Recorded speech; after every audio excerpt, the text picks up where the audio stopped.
Good evening, and thank you for joining us. I am here with Dr. Will Horton, and we are going to talk about NLP and how that can benefit your sales acumen and your agency as well.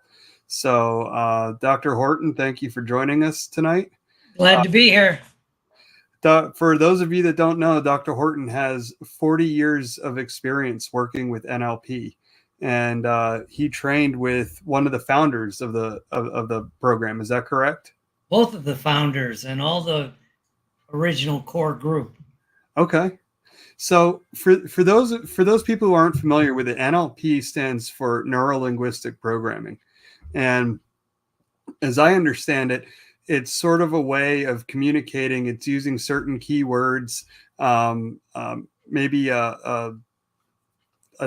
like a lilt in your voice, maybe pauses and things like that. Is that an accurate way of describing it?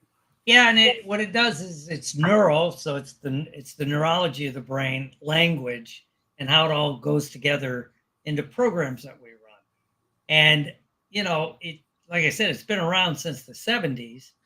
I got involved in the 80s, early 80s, and the best way to describe it is kind of like this. It's how your brain works, not why. Same with when we get into, like you said, about the language and this and that, right? We get caught up in like why people do things and what happens, even in the sales world. Why? Well, it's just like what's going on in your head. A good example, I always give this example. If you think of somebody you really like, not like a buddy, a pal, a friend, somebody you like being around, coworker, not your spouse or lover or anything. Somebody close. And if you imagine them, they'll take an image in your mind. They'll take a space. You'll just kind of notice. And every person's going to be a little bit different. And then if I say, well, now think about somebody you really don't like. Right? Think about somebody you don't like. They're a pain in your butt. You just don't like them. And now if you get their image, it'll be in a different spot. Right? It's just how your brain sorts information. Now, if you try to take that person you dislike and move them to the spot of the person you like, your brain will go, no. It'll feel weird. It'll bounce back, right? But if we did a few things to keep that person there, you would surprisingly start liking that person.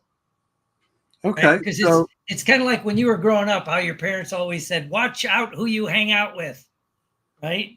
Uh-huh. And it has to do with if somebody's a known troublemaker and you show up with them, you're automatically categorized in other people's heads as a troublemaker. It's kind of like if you had siblings, older siblings, and you get to school, if they were troublemakers, it was not easy on you. It has nothing to do with you. It had to do with what the people are perceiving. Or if your older siblings were gifted and talented, they'll think you are. And so that's just like structure of it. So it's been around forever. And then it really goes into like how the language impacts it, how we're always using, what we would call hypnotic language, NLP language. And because you cannot not access people's minds if you know how to do it. Right? Okay. So let me ask you then, because you just mentioned hypnotic. And I'm one of those people that I am very resistant to things of that sort. I'm the type of person that, if you tell me you're going to put me in a hypnotic state and to focus on a peaceful place and clouds and all that, like, I physically can't do it. Like I just have this contrarian in me. Like I want to resist that at all costs. And what is the like I always associate hypnosis like if I was going to hypnotize you and make you cluck like a chicken or something like that, I'm getting you to do something that is kind of necessarily like against your will. Yeah. And that's not what we're talking about here, is it? No. And people say they're resistant. It has to do with they've seen movies, TV shows, or even a stage hypnosis show, right? Mm-hmm. But you cannot access this part of your brain. It has, like someone that says, I can't be hypnotized under any circumstance. I say, I feel sorry for you. That means you can't enjoy a movie. You physically could not enjoy a movie. Okay. Right? Because you walk in and Tom Hanks didn't fly that airplane that landed in the river. Right. Right. But when you were watching a movie, you were having intellectually, you're smart. You know what's going. He's an actor making $20 million for the movie. It's Yeah. filmed in a soundstage in Los Angeles, and yet you had an emotional response. Right. Your subconscious mind and an emotional response will override the conscious mind, right? Okay. And So if the people that know how to do that, that's magic, because it's not they're trying to get you to like close your eyes and cluck like a chicken or anything. They're trying to just access that part of your mind to get people to take action. I always say what I do is teach you how to get other people to do what you want, but have them think it was their idea. So is that kind of like if I'm driving in traffic and I'm listening to a podcast or something like that, and I don't even remember driving from point A to point B because I'm so engrossed in the story, almost in a trance-like state, you could argue, because I don't, I'm driving, I'm paying attention to what I'm doing, obviously, but I don't like that. It's all a subconscious activity. Yeah, your brain, your subconscious took over and is driving a car. It's probably driving okay as long as nothing happened. We've all been in that thing where you're, like you say, you're listening to something or music and you're into it, and then somebody swerves and suddenly you're like, ah, right? Right. Well, it pulled you back, right? Because your brain is always going into different levels. It's just like that, right? It's kind of like, I tell people, here's an example. Have you ever opened the refrigerator and went, what do I want? And you're not hungry, because if you're physically hungry, you open the fridge and you scan, you'll grab an apple, you'll grab whatever's handy, right? But if you open that or the cupboard and go, what would taste good? That lets you know you're really not hungry. When I was a kid, I used to go through that a lot. I would, come back to the living room and I go, man, there's nothing to eat in this house. And my dad would go, well, clearly you're not hungry. Yeah. And it's like, but if you pull back, like when we work with people with weight loss, if that happens, you pull back, and if you ask yourself, am I really hungry, or am I bored, or am I mad at my wife or my husband, or did I have a bad day at work, or whatever, right? And so that's just how our brain works, and I don't even talk about trying to alter it, but we can use that, and a lot of advertising does it, right? Advertisers are masters at doing this with sometimes, and we've all had the experience where you're watching a commercial and it's cute. A party will go, what the hell's this got to do with that? Right. And I think when you bring that up, I think Geico is the master of that. Their commercials they're catchy. Sometimes they even make you laugh. And then, you're not thinking about insurance per se, but you're thinking about Geico, and it becomes this top of mind type thing. Oh yeah. And which is here's, since we're dealing with entrepreneurs and people building businesses, that's handy if you have a $300 million ad budget to spend next quarter, right? You can do that where it's just repetition. But if you don't, you need to learn, like, how can you kind of, the term was big for a while, kind of went away, seems to be coming back, about hacking people's minds. And it's true, right? And the good communicators know how to do this, right? The good communicators know how to do this. I'll go all the way back, and just have to, whatever your political thing is, I don't care. It doesn't matter to me. I just study what works. Sure. But when Bill Clinton was first going to run for president, wasn't 1992 when he ran, it was before that.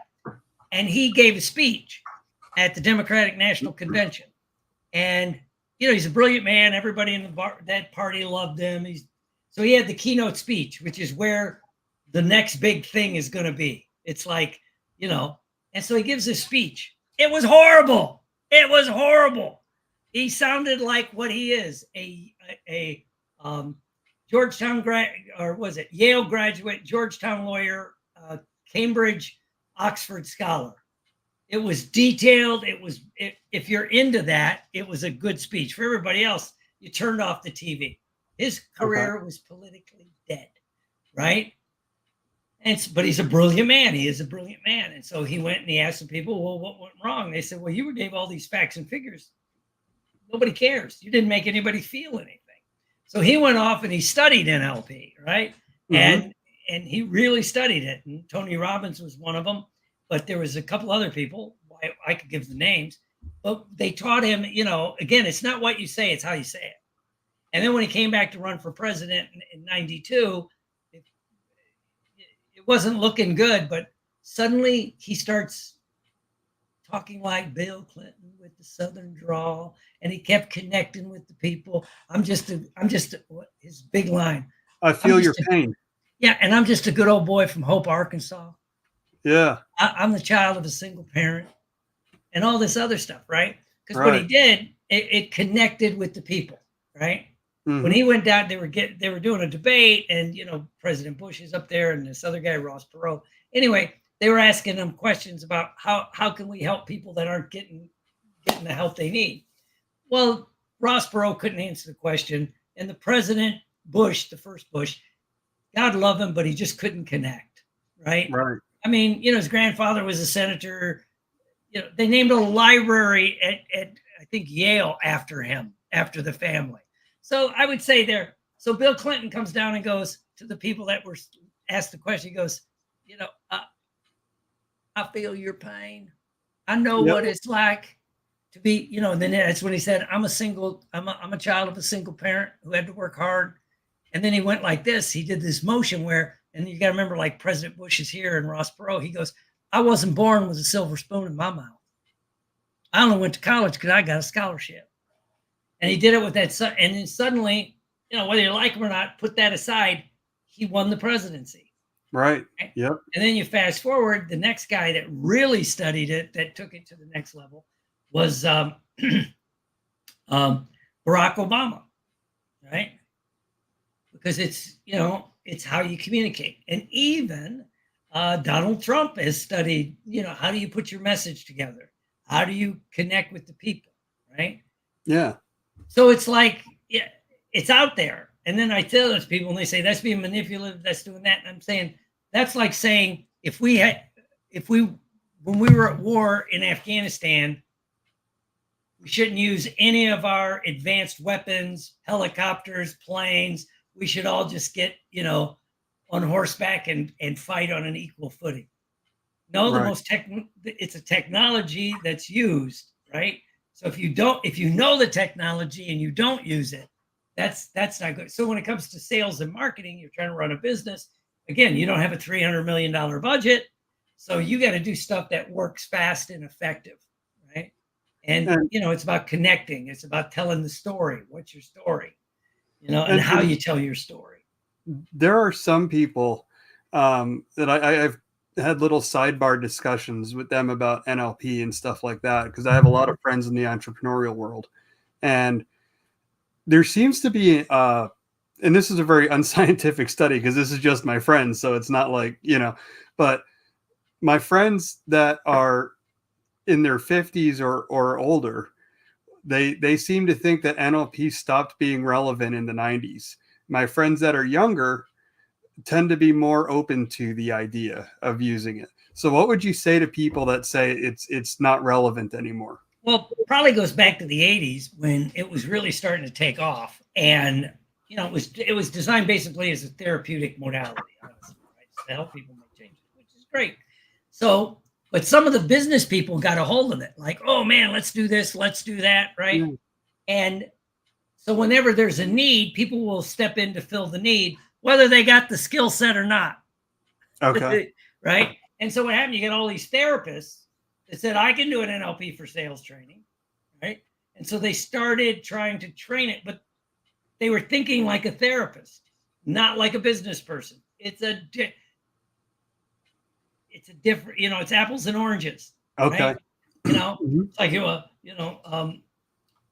and it got crazy, and it, like one of the books that peaked out because it sounds good. It was called Influencing with Integrity.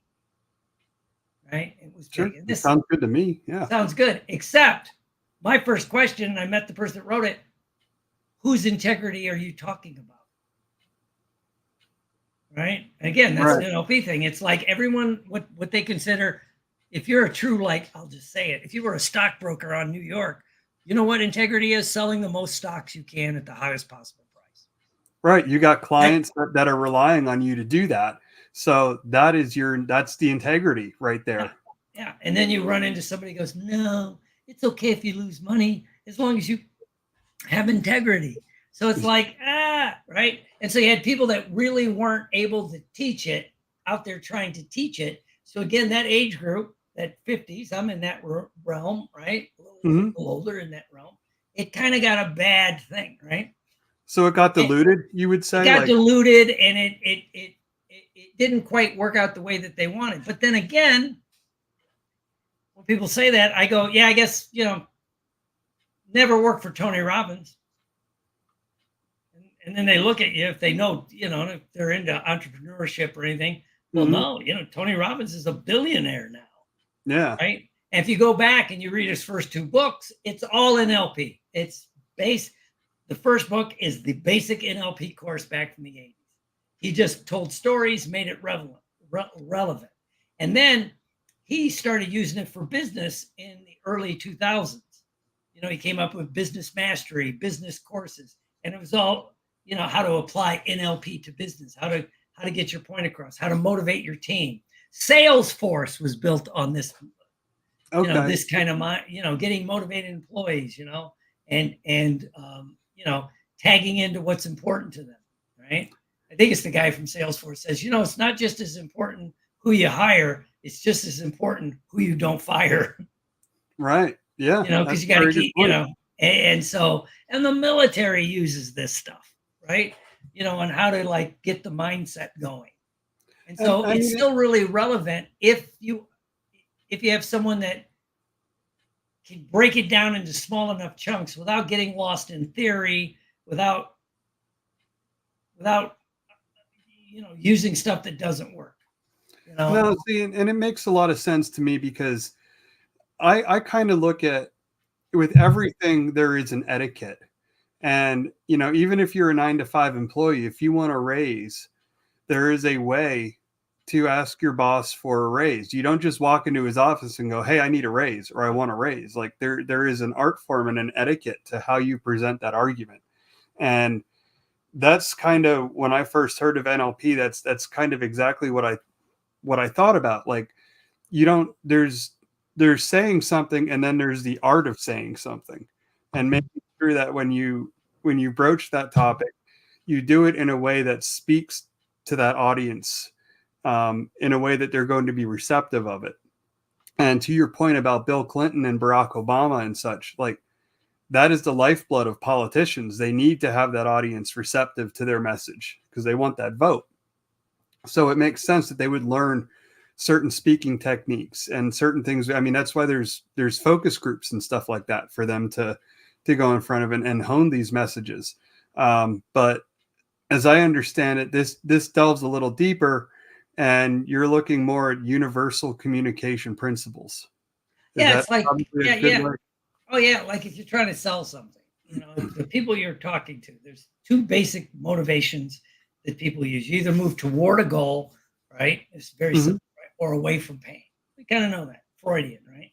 Except, if you think about that, all you have to do is figure out, when the person you're talking to, which one motivates them. If they're moving toward a goal, they're not motivated by pain, right? You could talk about all the pain. If you don't do this, you'll lose that. You don't do this, you'll lose that. They literally don't hear it. Right. It will not register, right? Mm-hmm.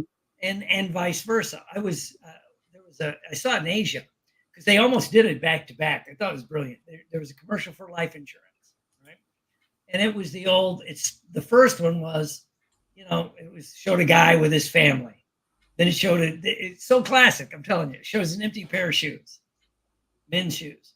Who's going to be there if you're not there? So you could it was for life insurance. So you could, make sure that you get the life insurance to take care of your family. Which it's a pretty good commercial. If that's your mindset, it's a great commercial. If you're the type I don't know, I'll be dead. I won't be here. It's like, right. Yeah. Right? So then they showed the next commercial, same thing, guy with his family doing this and that. And it says, you can not only help, take care of your family if something would happen, this money goes toward your retirement. Then it shows him at 65 on a sailboat for some reason, his wife did not age, but he's, he's on the sailboat, and he's out this was in Malaysia. So he's out in the South China Sea, Just like, and I'm like, now that would appeal to someone that I'll put the money away if it's for me. I'll Right. move Right. toward that goal. I won't move Yeah. away from pain. And the good people know how to kind of do that, right? And how to anchor the right things with the right people. Right? Yeah, that makes sense. And if you don't do that, then you'll kind of let, so you got these things going on. And it all goes back to, what truly motivates people. And yeah, it's and there's so much misinformation out there, right? And some of it goes to all the way back to, there was a book probably 30 years ago now called The Psychology of Persuasion, right? Or Psychology of Influence. Robert Cialdini's first book. And he had all these rules for persuasion, right? And one is reciprocity. If I do something for you, you're much more likely to do something for me. It goes back to a study all the way back, I think it was in the 70s or 80s, where they would send out things asking for money for disabled veterans. A subject near and dear to my heart as a vet. But, and they got whatever the response was, 3 or 4%. But what they found, they would just put in a small thing of return labels, right? Return labels. Just to, like, one page, like, there's your name and all that, right? And then it would ask for money. It was an exponential amount of people that sent more money in, right? Even though, like, if intellectually, well, this back then, that might cost 50 cents. People were averaging 10 to 20 bucks donation. Okay. Right? Because they felt, well, you give me something, I give you something. We're much more likely to do it.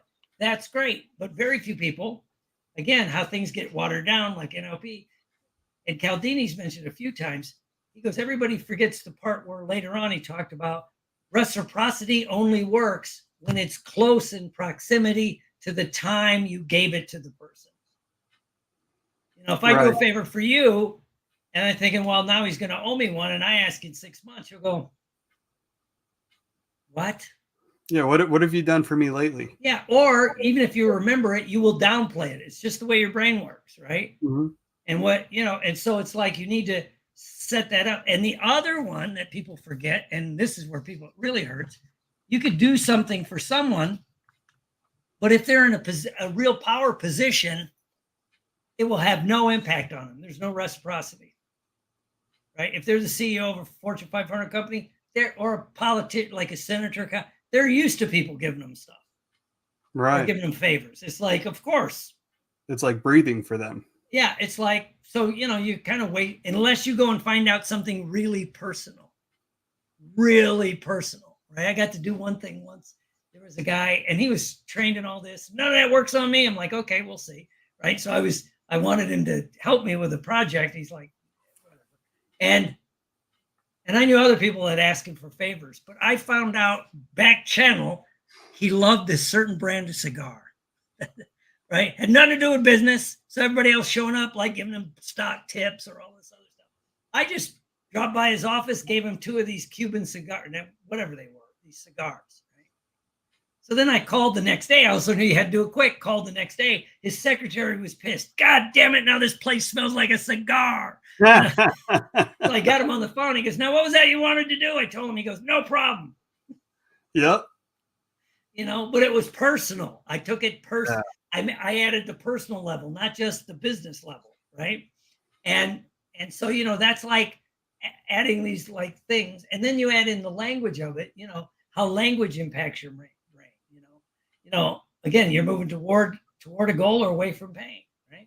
And then there's, just accessing people's minds by just getting them to get emotional. Because in the best, and I'm beginning to see people start to do it again on social media and stuff like you, and I've seen other people do it. They're going back to what really works, the best, which is telling a story. Yes. It's telling a story. It is not giving facts and figures, because for about 1 million years, every bit of information that was passed down through the human genome was done by a story. Yeah, some shaman or chief or medicine man was telling a story like, Phil, you want to learn, if you want to kill the buffalo, we got to do this, this, and this. If you couldn't understand the story, your gene pool died out. You starved to death, right? Right. Well, we're predisposed to get these stories in our heads. And when someone's telling you a really good story, the way your brain works, you compare and contrast. Okay. Right? It's just how you brain. If I start saying, the other day I was at a group and we were talking about what really excites you. What was the most exciting thing you ever did? And people were talking about all kinds of things. And I started talking about the first time I had to line up to get on a helicopter, right? To get out, jump out of a helicopter. Right. It was exciting and yet terrifying, right? And other than the fact that all these other people that I'd been with for a couple months, if they weren't around, I'd have ran away like a little girl screaming, right? But I'm not gonna do that. But it was that feeling of excitement. I felt it right here. My throat tightened up, and it was so good. And I could share that experience with everybody else because you could see it in their eyes. A little bit of excitement, a whole lot of fear. And, it's called an adrenaline dump. And it's like, right? And so when people are telling that story, so if I was telling that story, I said, but so what do you feel like when you're excited, Phil? And you're going to start talking about what excites you or an exciting time you had, right? Yeah. And even if I didn't, you're thinking about, well, when I get excited, I feel it in my gut, or I do this, right? Sure. So just by telling the story, you've elicited the state of excitement. Now, what are we going to do with it? Well, you can link it to a service or a product, or an opportunity. You've got them to relate to you through a story, through something that you've done in your life that they necessarily haven't experienced, but they were able to relate to it nonetheless because of the way it was presented. Yeah. And then they're in that excitement stage, and then you present the product. Hey, and they link it together. Yeah. Yeah. And, and there's ways to do it, especially for small business people where, we don't have a $1 million test budget, or we can run the double blind, 1,000 double blind Facebook ads to figure out what works. Right. Right. Well, the other thing you can do if you understand how the language is working, what they're doing in some of these ads, and whether they're paid ads or posts, however they're doing this, if you understand it, you could reverse engineer what seems to be working. Sure. Well, let them do the research, and then when you see what's working, we call it modeling it. Right. Yep. In this industry, that's that's perfectly acceptable. Well, and they probably modeled it from someone else, or at least got the start. And so there's and then it doesn't have to be excitement, it could be fear. Look at all the people that are terrifying the entire internet marketing world about AI. AI is going to put us all out of business unless you take my AI course. And then they're using, instead of excitement, they're using fear. Fear will motivate people. Sure it will. Right? Yeah. Not as effective as excitement, but when you do both, you could tag it together. So I think you can with something like that, you're going to lose, this technology is going to replace you in this unless you take my course. And in which case you're going to be able to, replace people that are working for you, and you're going to save so much money and this and that. So you can hit them with the carrot and the stick with the same offer. And it even goes to, I was hearing somebody tell a story about how they had to change sort of their identity a little bit, their self-identity, their personality, to flip from being, excuse me, a 9-to-5 corporate kind of person into being an entrepreneur. That's kind of there's a step that you go through. There's several steps you go through, right? So why not use how people naturally change their personality, right? Right. And it can be quick. It doesn't have to be, painful, but it's like how to help someone redesign their personality or their identity to help them get to their goals. Right. And a lot of us go through it naturally. I know you got 2 kids, right? I have 2. I have a 2-year-old and a 2-month-old. Yep. When your first child was born, your identity shifted instantaneously. Yeah, it did. Right? Yep. That moment you're standing, you're a dad now. Not everybody takes that seriously, but most, you're like, oh, I'm a dad now, right? Female, it's when she finds out she's pregnant. Yeah. Yeah. My wife became a mom while she was still pregnant. She was, tracking her caffeine intake, all of that stuff. And it's just the way, and a lot of people, so So how long, I can ask you, how long did it take you, man, to really to flip that switch from good corporate employee guy to I want to be an entrepreneur? For me, it was a little different because I've known I wanted to be an entrepreneur my entire life. I just didn't know how to go about it per se. So I was probably never the best employee, because I was always looking for a way out. And so I'm probably not the ideal candidate for that. But still, I mean, I did do a job for 16 years, while I was trying to sort everything out. So, and I did want to do well, but I did reach a point, and it was after my daughter was born, where I was just like, screw this. I'm not, this is not how I want to live my life. This is not the example I want to set for my daughter. And that sort of became what really pushed me over the edge towards my entrepreneurial journey. Yeah, well, that, because you were already going through the personality shift because you're becoming a dad, or you're a dad, Mm-hmm. helped speed up what might never have happened. True. It might not. Yeah. Yeah. And this like sped it up. And we get these, it's fascinating, right? How we begin to shift, right? And what's the difference between like a super achiever, someone that starts a new business and just runs, and those that struggle. A lot of it's the mindset, right? And the identity, right? 100%. And yeah, Tony Robbins back in the 80s talked about that a lot, right? Mm-hmm. That first change your mindset. That'll give you your why, as he's known for saying. And then once you got that, then you'll find the how. Yep. Most people want the how first, but I could show you how. But if you don't have a why or the right mindset, you're never going to do it. Never going to do it. So most people go do it backwards, right? So, yeah, go ahead. Let me ask you this. I want to switch gears here real quick, because you have an offer out right now for a course on persuasion. And persuasion, how does that, I know that's an NLP term, or at least it ties in with NLP. Can you shed some light on that and how that could help me in sales and marketing? Oh yeah, well, it actually goes to, again, Cialdini was the one. He did the persuasion course, or the psychology of influence or persuasion, right? But then they begin to find it's what happens before you deliver the message. Okay. Right? It's everything that goes on beyond the consciousness. Most of your life's beyond the consciousness, right? And he tells the story, a couple of stories. One I could really relate to because I've done this is, if I was going to write something, the first book I wrote, right?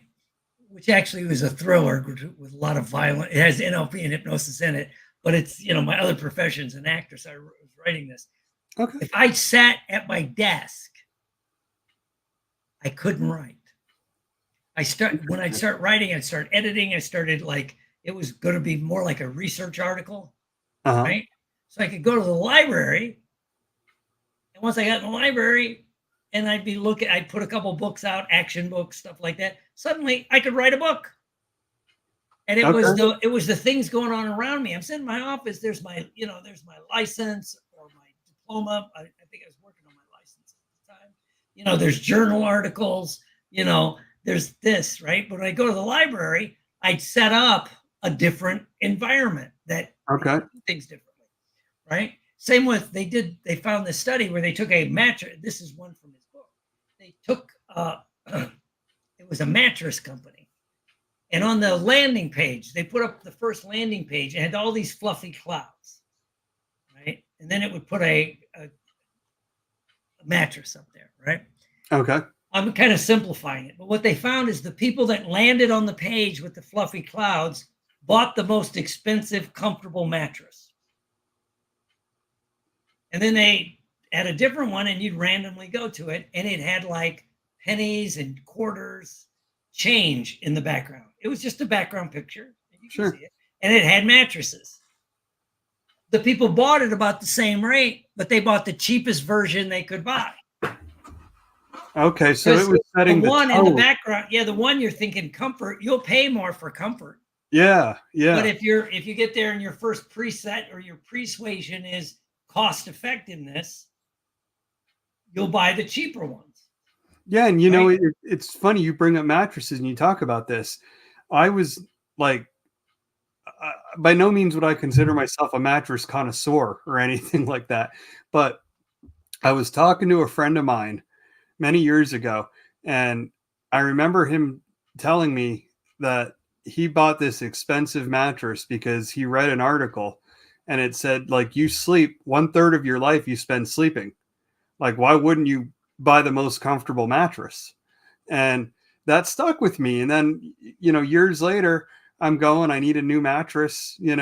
So I go to the mattress store. I'm not bargain shopping. I'm looking for, like, you know, price be damned. I want the most comfortable mattress they have because I'm going to spend 1/3 of my life on that thing, you know? Well, and it's the persuasion. Where do they advertise? What is that?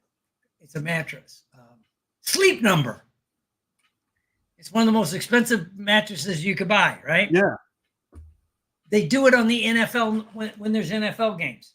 Right. And then they have that's the persuasion. These guys, this is rest and recuperation is their yada, yada, yada. And Right. then, Yeah. and they found, well, we're going to market it there, right? Hmm. Because they tried to market it more like at hospitals and all that. Nobody would buy, but some guy, I want to play like Zach, whatever his name is, Prescott or whatever, right? Yeah. Well, Yep. son, unless you're genetically gifted, but still, it's the mindset, right? It's the things happening behind the scenes, right? Your landing pages, the colors and some of us know that, right? But Yep. we have a tendency to downplay it and upplay facts, figures, data, logic when the opposite is true. Because we've Yeah, a all lot of done, people, yeah, yeah, all buying decisions are made off of emotion. The facts and all that stuff, they matter, but they don't make the decision. The decision is always an emotional decision. And it sounds like that's what you're saying persuasion helps with. It helps getting to that root emotional cause for the buying decision. oh yeah, yeah. So yeah, Okay. so I put together that course, and it's like how to set up the setup. How do you Mhm. set up the setup? And it's so important. You know, so No, I'm trying to that put that together. I put that together because it begins to show people the power of using this technology to influence people to make the decisions that's right. best for them and for you. That's my interpretation of integrity. Well, and Making I mean, that should be the case. If you have something to sell, like, it better benefit people, because if it doesn't, you might get a sale or two. Like, you might even make a couple grand, but in the long run, you're not going to be in business long. It's back in the 1800s, they had snake oil salesmen, and they could make a good living going from town to town to town because it took a while for their reputation to catch up with them. Nowadays, it's not like that. With the internet, you can reach a lot more people quickly, but you'll be a once and done, uh, one hit wonder, if you will. So it's really important that if you're using this stuff, ultimately, guys, this is a tool, and you can use a tool for good or bad. A hammer can drive a nail, or be a murder weapon, depending on how you how you choose to wield it. So it's kind of no different with this. And if you have something that would benefit people, um, you can almost argue that you're doing them a disservice by not using every tool in your arsenal to get that message out there, because right. there are lives that you could potentially change that you're not reaching. So this becomes really important for you to know. And um, we have a really amazing offer on this persuasion. It is available right now for $36. So imagine, excuse me, I'm getting over the flu here. Imagine what you could do for your business if you knew how to properly use persuasion. Imagine all the little different things you can do with your landing page and with your message, the little tweaks that you can add to it to make it more desirable to your target audience. I just think $36 is a very small price to pay for that kind of knowledge. And that's an incredible offer. And I think that speaks volumes to Dr. Horton's experience, that he's able to put something out like that and be able to price it at something like $36, because there's so much more that he has to offer. And so to be able to help out entrepreneurs and people that are maybe shifting from the 9 to 5 to the entrepreneurial world, to have something available at such an affordable price. You are literally putting your money where your mouth is there, when you talk about having something that can help and benefit other people. So thank you for that. Oh, yeah, well, it's one of my whys, why I do what I do, is there's nothing like teaching this information to people and you see that they get it, right? That like they see and then I could do this and then I could do that, right? And it is that old little bit, the old saying of a little change here can, radically change the outcome farther down, right? If you took off the plane, I'm in Florida. If you took off and you're heading to LA and you make a 1% error, you could end up thousands of miles away from your target. Like the butterfly effect. Yeah. And so this kind of thing will begin to hone your message. And that's why I do what I do when I see people get it and they go, wow, I could use this. And it doesn't have to be complicated. You don't have to spend 6 months in a theoretical MBA kind of class to get this kind of information. And that's the most important thing is that you make it accessible. Because you take somebody like me, for instance, my background is technical, and what I've learned doing marketing now for a couple of years, and the courses and stuff that I've taken to hone those skills. But I certainly don't have a psychological background. So to be able to have access to this type of information and presented in a way that, is accessible to me, that, I don't need a thesaurus to look up every other word that you're saying, I think that's key. And I think it's going to help a lot of people. Well, I'd be happy to answer questions when people have them when they come up. But yeah, it's jump in, begin to learn this information, because it's not only useful in your business, as an agency owner or an entrepreneur or whatever the business is, it's just as useful in your personal life. Yeah. Can you imagine if you practice active listening and using NLP with your spouse at the same time? Like, you'd probably have the best marriage in the world. Oh yeah. And to persuade before you persuade, right? So you get the right ambiance for whatever you're doing. Yeah, absolutely. So guys, we do have the link in the comment section to the landing page. So feel free to go there, check it out, learn all about neurolinguistic persuasion. And we're about out of time here. So Dr. Horton, thank you for joining us. It's been awesome, very informative, and I appreciate your time. Thank you. And I look forward to we'll have to have you back again. Maybe we'll do monthly meetings or something like that. That'd if you're be great. up for it. Yeah, I think that'd be a lot of fun.